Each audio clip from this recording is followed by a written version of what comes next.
भोले बाबा पूछे चिरैया से कहाँ गली गौरा मड़ैया से। भोले बाबा पूछे चिरैया से कहाँ गली गौरा मड़ैया से। कहाँ गली गौरा मड़ैया से। ब्रह्मा से पूछे हो विष्णु से पूछे, ब्रह्मा से पूछे हो विष्णु से पूछे, जाकर पूछे लक्ष्मी मैया से हो मैया से। कहाँ गली गौरा मड़ैया से। कहाँ गली गौरा मड़ैया से। भोले बाबा पूछे चिरैया से कहाँ गली गौरा मड़ैया से। कहाँ गली गौरा मड़ैया से।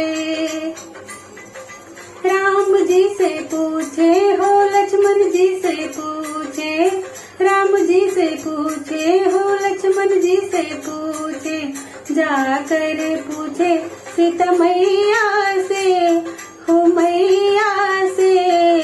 कहाँ गली गौरा मड़ैया से।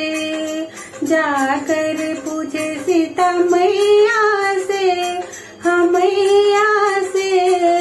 कहाँ गली गौरा मड़ैया से। भोले बाबा पूछे चिरैया से कहाँ गली गौरा मड़ैया से। कहाँ गली गौरा मड़ैया से। कान्हा से पूछे बलराम से पूछे, कान्हा से पूछे बलराम से पूछे, जाकर पूछे राधा मैया से हाँ मैया से।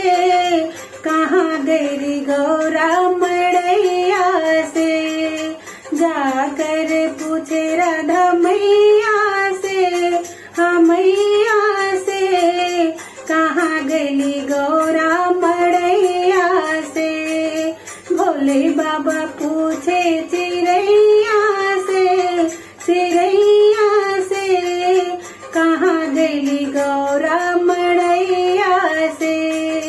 कहाँ गली गौरा मड़ैया से।